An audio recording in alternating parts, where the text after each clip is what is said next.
एखादा मस्त मिळाला तर लोक काय करतात, गजो म्हणजे डोळे उघडून पाहिजे. डोळे उघडणे सुद्धा कामच झालं का नाही, किंवा हात हलवतो. त्याचा अर्थ काय, काम करणं जिवंत माणसाचं लक्षण, आणि काम न करणं हे मेल्या माणसाचं लक्षण आहे.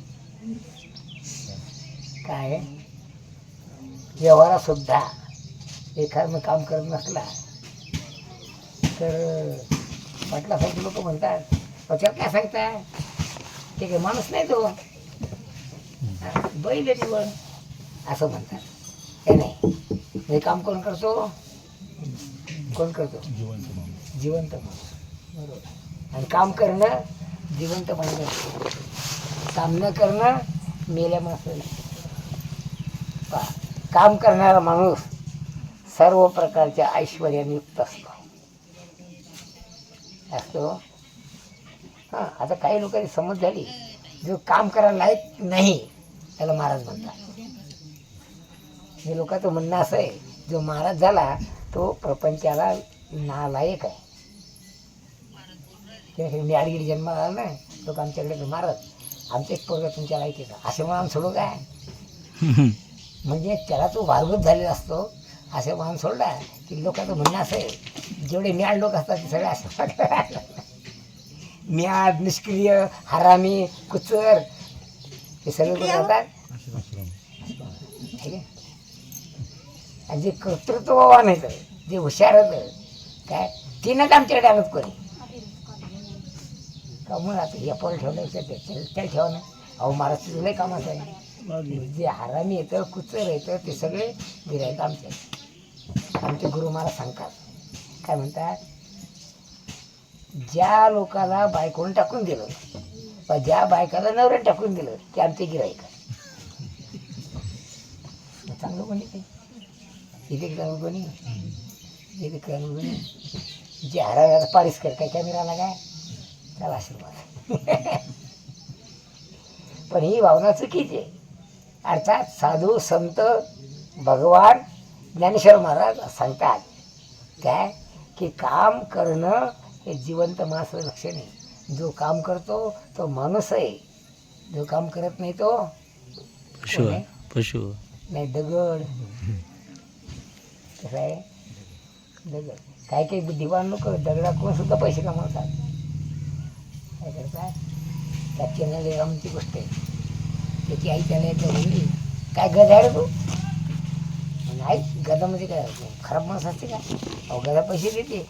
त्याने गज धरून आणलं, त्याला शृंगार केले, त्याला झोल टाकली, आणल्या लोकांना जाहीर केलं, हे गधे महाराज त्यांची सेवा केली की मन इच्छित वासना पूर्ण होतात. मग सगळे लोक कोणी गवत, कोणी काही कोणी पैसे टाकत होते पुढे. इतके कोणी गाठवलं आई पण म्हणून टाकलं, पाच पैसे देते.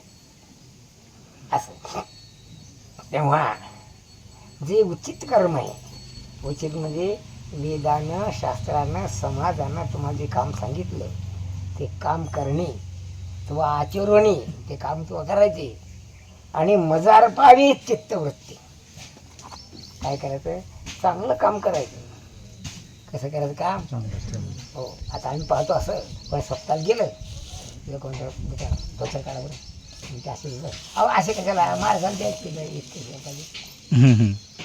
म्हणजे महाराजाला द्यायचं असं म्हणजे हलकं तरी कशाला आणतो तो, त्याला लोकांमध्ये मोठेपणा दाखवायचा आहे की मी महाराजाला कपडे दिले नाही. मी दानशूर आहे, मी भाविक आहे, मी आस्तिक माणूस आहे, मी नास्तिक नाही असं लोकांना दाखवायचं असते. काय ज्ञानेश्वर मला सांगतात, काय सांगतात, तू काम कर, चांगलं काम कर, मनापासून काम कर, घरच्यासारखं कर.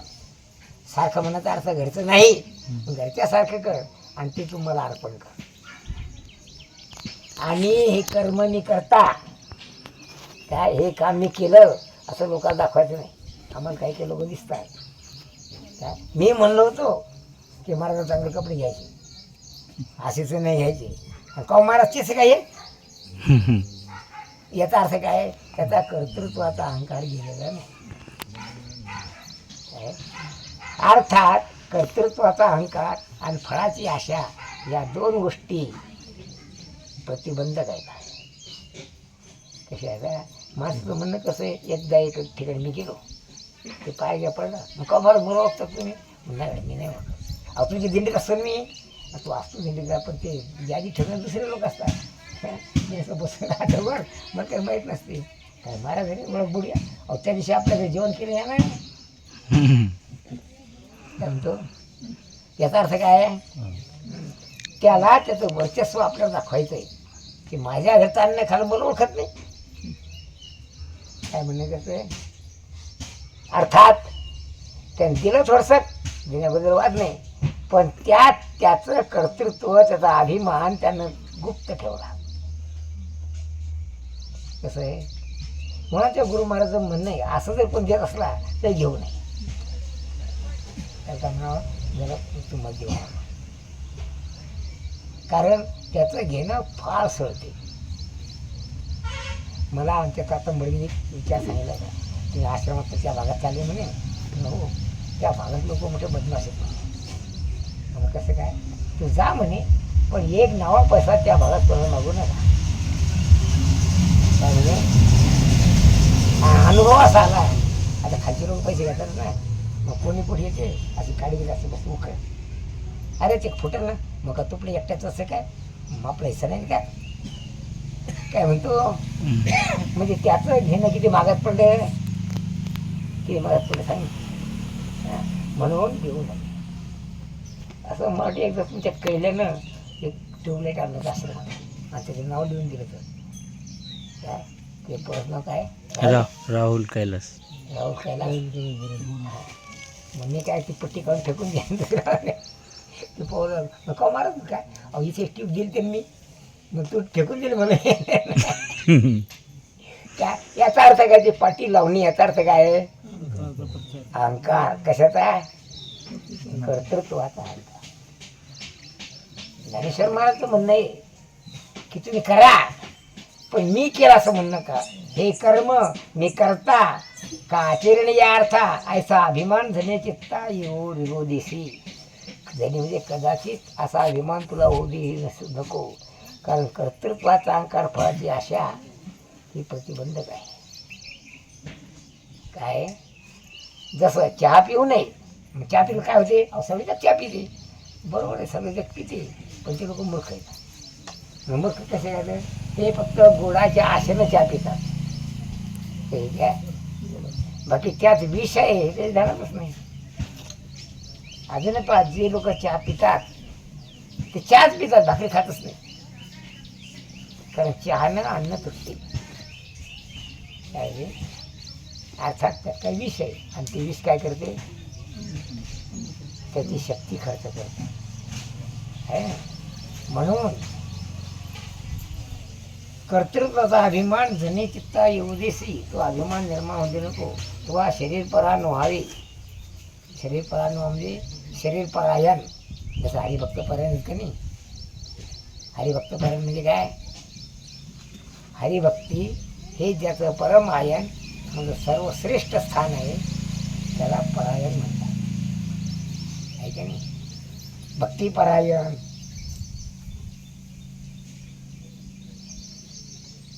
शरीरपरायण भोगपरायण म्हणजे भोग भोगणे हे त्याच्या जीवनाचं साध्य आहे का नाही. तर शरीरपरायण व्हावे म्हणजे अंग राखेपणा करू नको. काम करतात ते कसं करतात अंग राखून काम करतात. आता आपण दिल्लीत पाहतो नाही आमच्या दैव भजन करते पण अंग राखून मागं मागं मागं मागं मागं मागं नाही ते आपले जमत नाही ते आपले जमत नाही. कसं आहे दिंड्या भजन म्हणतो लहानपणापासून तो प्रसिद्ध भजनाला पण दिंडीत आलं तर कसाला अंग राखून म्हणजे आपला उपयोग या दिल्लीवर काही झाला ना पाहिजे काय मागं मागं मागं हां पुढे कधी येतो हा गाव जवळ आलं आणि जेव्हाची लागली की मग सगळे पुढे व्हावे का म्हणजे थंडावे आणि अवसरो चिरित भोगावे भोग सकळ म्हणजे योग्य वेळेला योग्य भोग भोगावे. म्हणजे समजा सांगायसारखं सांगतो भूक लागली तरच खायचं काय माणसानं खावं खाल्ल्याशिवाय कोणी राहू शकत नाही पण भूक लागली तर खायचं काय भूक न लागता म्हणजे जगण्याकरता खायचं खाण्याकरता जगायचं नाही. काय म्हणले, अव सर्वचीच भोगावे भोग सकळ आहे ना. आता असं कर, इथे कोदंड लिहिला. कोदंड म्हणजे धनुष्यबाण, कारण हा उपदेश अर्जुनाला आहे. है ना? अर्जुनाला उपदेश कोण केला? श्रीकृष्ण. आणि ज्ञानेश्वर कोण लिहिली? माऊली. मग ज्ञानेश्वर कोणाकरता लिहिली? आपल्याकरता. आणि श्रीकृष्ण गीता कोणा सांगितली? अर्जुन. आपल्याकरता असलं ते कोदंड जरी शब्द असला तर आपल्या व्यवहाराचं जे साधन आहे, आपल्या जीवनाचं जे साधन आहे काय, असं म्हणून शेतकरी आहे. मग शेतकरी साधन काय, जे जगायचं नाही, वखर, डवरी, त्याची पास, है नाही, चुपणं, बैल, सगळं साधन आहे. तर आता कोदंड घेऊन उठी, याचा अर्थ काय, आपलं काम शेती करायचे, आपले बैल, आपलं वखर, आपलं डवरं, हे सगळं उठ आणि कामाला लाग, आहे का नाही. आरूढ पायी रती देई वीरवृत्ती आदी म्हणे, आपल्या कर्तव्याला तो जागृत राहा आणि जगी कीर्ती वाढेल. आता शेतकऱ्याची कीर्ती काय वाढणार जगात? काय वाढणार रे? काय वाढणार रे? जोडून या धन उत्तम व्यवहारे उदास विचारे विसरले. काय कोणाला मागायचं नाही, खायचं असलं तर आपल्या गावाचं खायचं, आणि वेळ उरला तर भजन करायचं. काय सांगता? तुकाराम महाराजांनी काय केलं? काय केलं? आपल्या वंश परंपरेने खुलं परंपरेने जो धंदा सुरू होता तो धंदा केला, आणि तेवढ्या पैसा आपल्याकडे भागवलं का नाही. त्याने असं सप्ताह केले का तुकाराम महाराजांनी? केले. पण काय लिहिलं? जेथे कीर्तन करावी तेथे अन्न न सेवावे, बुक्का लावू नये भाळा. म्हणजे काय? माळ भागलं नाही गा. म्हणजे त्यांनी निरपेक्षपणानं काही आशा न ठेवता कार्यक्रम केले. काय आता महाराज लोक काय करतात? कीर्तन करतात. जगी कीर्ती रुढवी स्वधर्माचा मनू वाढवी, या भारापासून सोडवी दिली. काय सांगतात? जगामध्ये कीर्ती निर्माण कर, किंवा आमचा सगळे असा आहे. भजन तर चांगलं, तर वेगळा चांगला आहे, काळे ठेसायला भजनाला मागं राहत नाही. काय पण कोणाचं घ्यायचं असलं तर सगळ्याच्या मागं जाऊन बसते, म्हणजे कोणाचं घेत नाही. काय करते? विठ्ठल कसं बापास होता, ते कीर्तन भजन सगळं करायचा. कोणी पैसे मागले तर माझा अधिकार नाही म्हणायचे. म्हणजे दान घेण्याचा मला अधिकार नाही.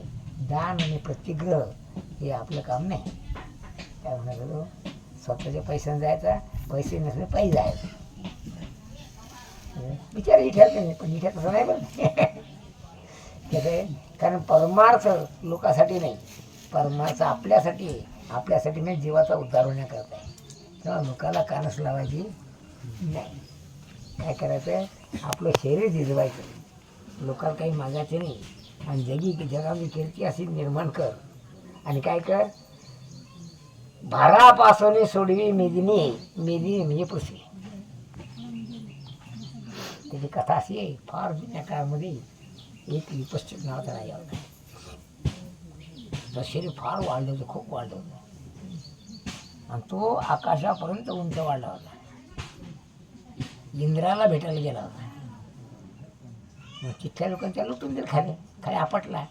तर त्याचं मांस इतकं पसरलं, ते मांस पसरलं, तिची माती आहे. मेद म्हणजे मांस समजा. काय शरीरामध्ये मेद, मज्जा, रक्त हे असते ना, पूर्ण आपटला तर पृथ्वीवर पसरलं, त्याला मेद पसरलं, तीच माती समजायची. म्हणून हिचं नाव मेदिनी असं पडलं. काय पडलं? मेदिनी. आता ही पृथ्वी आहे, हिचं नाव पृथ्वी नाही. ही पृथ्वी नावाच्या राजानं हिचं प्रतिपाळ केला, भोपाळ झाला तो. म्हणून पृथ्वी राजानं ही जमीन पाळली, पोसली, नांगरली, वखरली, अन्नबीजे पेरले, आणि पृथ्वीचा मान वाढवला. मग हिचं नाव पडलं पृथ्वी. ही सगळ्या जीवांना धारण करते. हिचं नाव पडलं धरणी. काय कसं आहे? मग पृथ्वी हिचं नाव नाही. मग पृथ्वीराजाला सांगू शकत नाही आणि हे परमादरे स्वीकारायचे, आदरपूर्वक याचा तुम्ही अंगीकार करा. काय असं समजा मी म्हणतो म्हणून याचा अंगीकार करा. ज्ञानेश्वर महाराज सांगतात म्हणून काम करा. काय श्रद्धापूर्वक अनुष्ठी दे, विश्वास ठेवणे काम कर. कारण कर्म केल्याविना या मृत्यू लोकात जगताच येत नाही. तेही सकळ कर्मी वर्ततो, जानपा कर्म रहितो. सर्व प्रकारचे कामं करून मी काहीच करत नाही असं ध्यान ठेवा. ध्यान ठेवायचं, सगळे कामं करायची आणि मी काहीच केलं असं समजायचं. हे समजणं फार अवघड आहे ना, आहे का नाही? का सोपं आहे? कारण आपलं अंतःकरण कधी ना कधी त्याला साक्ष देते की हे मी केलं, तो भोगतो.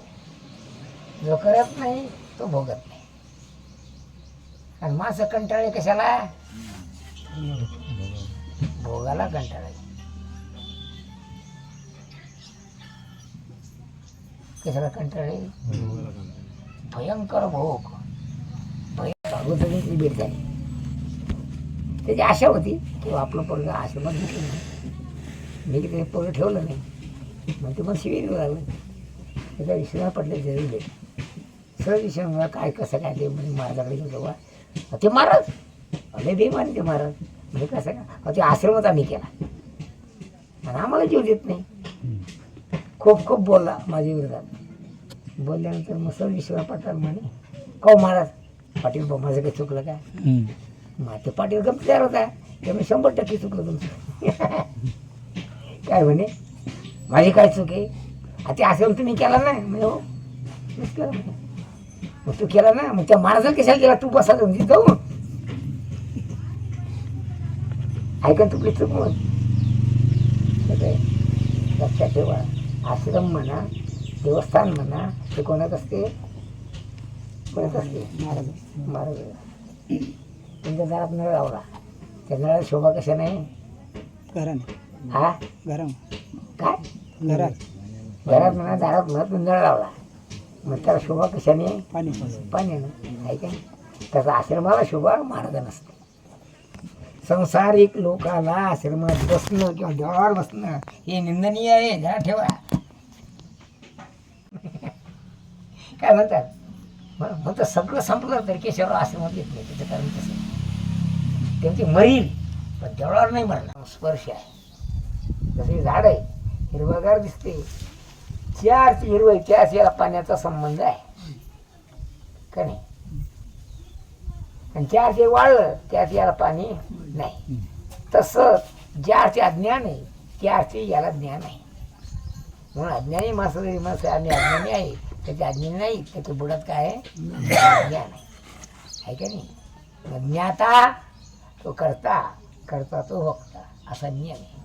तेव्हा माझं मत असं आहे, तू निशंक हो आणि तुला आम्ही जे काम सांगितलं ते कर. शंका घेऊ नकोस आणि पैसे मागू नकोस. काय काय कर्मण्येवाधिकार असते मा फलेषु कदाचन. काम करण्यात तुला काय पगार मागण्यात अधिकार नाही. ते काय युवराशांचा मालपाणी. काय आहे मालपाणी? काय करायचं आहे? सगळे कामं करायचं आश्रमात. पगार आश्रमात देऊन टाकायचा. परिणाम काय झाला? ते महाराज मला की त्याच्यावर त्याला बसवलं लोकांनी, मागून भेटत नाही. काय न मागता भेटते ते विशेष असते असं सांगतात. पंडित नेहरूंना मरता मरता सांगितलं नाही माझ्या जागावर या शास्त्रीला बसवा म्हणून. माझ्या पुढेला बसवणं काही मोठी विक्षिप्त आहे. मग लोकांच्या त्याच्या सांगण्याप्रमाणे लोकांनी जागेवर शास्त्री बसवला, पण हिने त्याला मारून टाकलं. हे केलं कसं काय? कसं मग असं म्हणजे आपला जो उत्तराधिकारी आपण निवडतो तो कोण?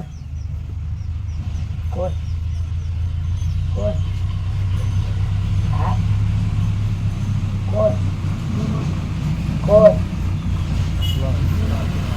हा? जो आपलं ऐकतो तो,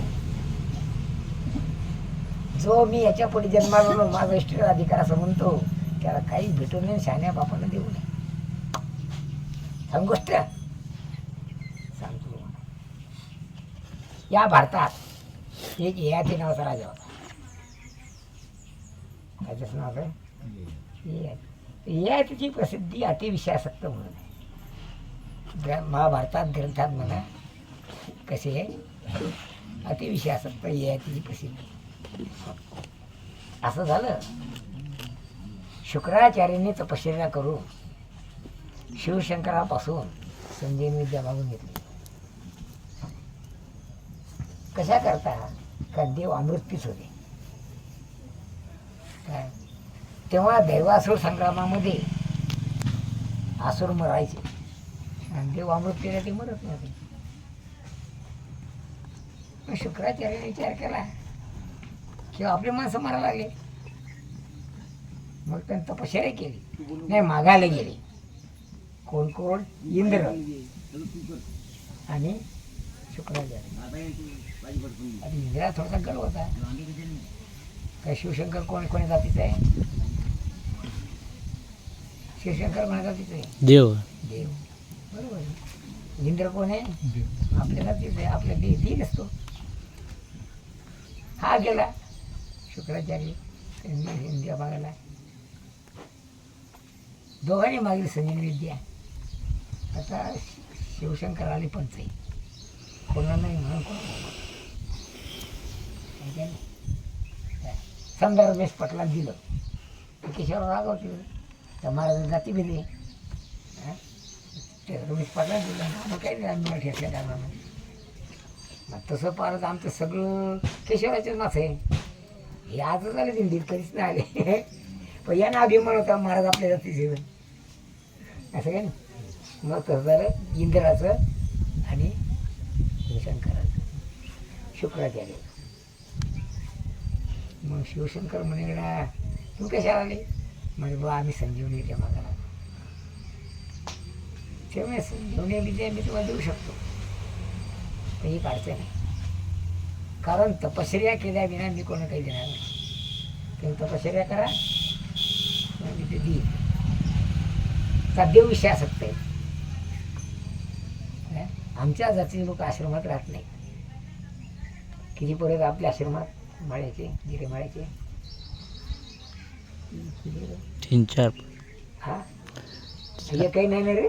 एक बी मग तुम्ही परत उठ शिकलं.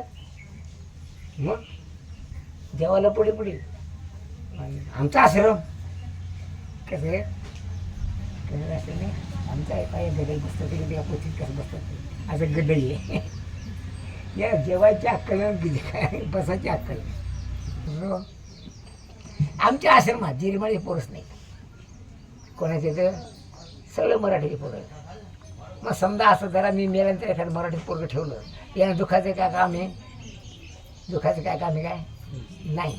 पण माझा अनुभव असा आहे भगवान बाबांना फुलसिंग महाराजा ठेवलं तर बजाय त्याला उद्यानं अन्न खायला लावलं. आमची इस्टेट आहे हे बंद हे बरेच पुढे झाला बरेच पुढे कोण फुलसिंग महाराज कसं काय आहे ते खायला पुढे पुढे कामाला मागं मागं असे दिली मागे कबड्डी आले. मग आता शिवशंकर पत्रक तपश्चर्या करा म्हणले. हे माझ्या परीक्षेत पास होईल त्यांनी संजीवनी ती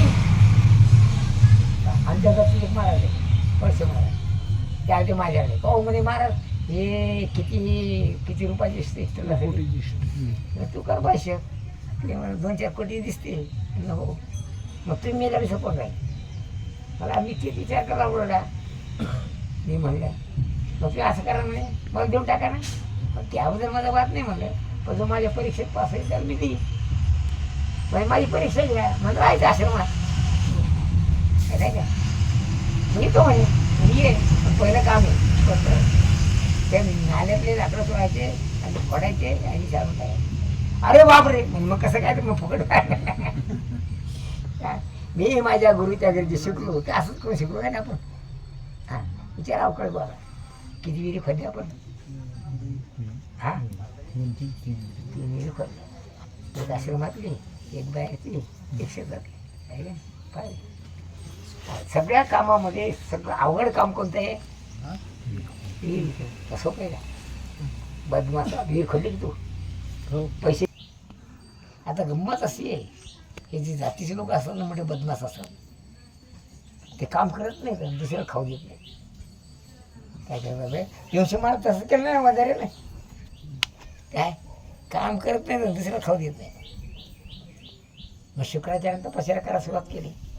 कशी केली? उलट टांगून घेतलं पाय वर मुंडकं खाली. मग आता याचा धाक पडला देवाला. मग देवाने काय केलं? देवाला असं केलं त्याची पोरगी होती जयंती नावाची. कोणाची? इंद्र. लक्षात ठेवा इंद्राच्या पोराचं नाव जयंत आहे. ते लोकमान्य टिळकाच्या पोराचं ठेवलं जयंतराव टिळक. आणि पोरीचं नाव काय होतं? जयंती होती तिचं नाव. इंद्राने त्या जयंतीला सांगितलं त्या पश्चात खाला ना तो खाली विस्तव पेट वाचा नीच्या टाकून दिला. काय सांगितलं? काय सांगितलं? कशासाठी? पळून गेला पाहिजे ते. हा म्हणजे जातीचे लोक असे करतात. इंद्र कोणा जातीचा होता? शिवशंकर जातीचा. मग काय करतात ते? काय करतात दुसऱ्याला खाऊ देत नाही तर स्वतः आहे त्या खायचा विचार करतात असं. मग तरी त्यानं नाकाचं रक्त आलं तरी सुद्धा तपश्चर्या सोडली नाही. शिवशंकर प्रसन्न झाला. शिवशंकरानं त्याला संजीवनी विद्या दिली. पुढे असं झालं देव मरू लागले. काय होऊ लागले? देव मरू लागले. मला सगळं देव विचार केला करावं काय याला करावं काय याला. मग बृहस्पतीने विचार केला ही संजीवनी विद्या आपल्याला मिळाली पाहिजे. शिवशंकरापुढे आपल्याला टिकावं लागत नाही. मग काय करायचं? मग शुक्राचार्याचं शिष्यत्व पद करायचं आणि त्यातून संजीवनी विद्या शिकायची. मग बृहस्पतीचा कच नावाचा एक मुलगा होता. त्यानं काय केलं? कच. हा कच शुक्राचार्याकडे गेला आणि विचारलं मग तू कशा करता आला? म्हणे मग मी संजीवनी विद्येच्या अपेक्षा तुमच्याकडे आलो. ठीक म्हणे राहा. तर आश्रमाचं खाके तुम्हाला माहितीच आहे काय आहे? आमचे महाराज काय म्हणायचे? आमच्या आश्रमाचं नाव साधक आश्रम नाव आहे काय? माझं कागद साधका आश्रम लिहायचं आणि साधकाचं सोपं नाव लिहायचं. पुढे काय राहते शिल्लक? नुसते श्रमित म्हणले तुला राहायचं घेतं काय. मग शुक्राचार्याने त्या ढोरवळाचं काम केलं. कोणाला? कच्याला. ढोरवळाचे संध्याकाळी धरून बांधून राहायचं. दूध काढायचं त्याला दूध नेऊन द्यायचं आणि बस जेवायचं राहायचं. पण त्या थाक पडा दैत्या. दैत्य काय करायचं? महाराज काय सांगतात ते? महाराज बळबळे त्या शिकून ती विद्या आपले मा समोर केलं त्या जीवन त्याला दिलं. मग दैत्य काय करतात? आणि बांधून करते त्याला महाराज काढून द्यायचा विचार करायचे. पण तो गेलाच नाही माठ्याचा. माठ्या जायला तयार आहे म्हणा पण त्याचा बाप येऊ देत नाही. पण त्याच्या मनात पक्क होतं संजीवनी विद्या घेतल्याशिवाय जायचं नाही. दैत्य खूप मारायचं त्याला. एक जरा झालं दैत्यानं खरोखर त्या जीवानं मारलं. पण गंमत असं झाली शुक्राचार्याची पोरगी देव यांनी तिचं प्रेम त्याच्यावर कोणावर आणि ते आल्याशिवाय तिथे होत नव्हतं. संध्याकाळ झाली. शुक्राचार्य म्हणे बाई जेव. ते म्हणजे कसं नाही आला अजून. शुक्राचार्य म्हणले तू सांगू का खच कधीच येणार नाही. म्हणजे का? दैत्याने त्याला मारलं जाळून टाकलं असं म्हणजे हो बाबा तुम्ही संजीवनीचे प्रयोग करून त्याला जिवंत करा काय. मग महाराजांनी संजीव आता त्याच्या प्रेम होतं शुक्राचार्य पोरीवर. वेळ सांगा बरं किती नाही? 12 वाजली असतील पण पाहुणे पुंडलिक वरदा विठ्ठल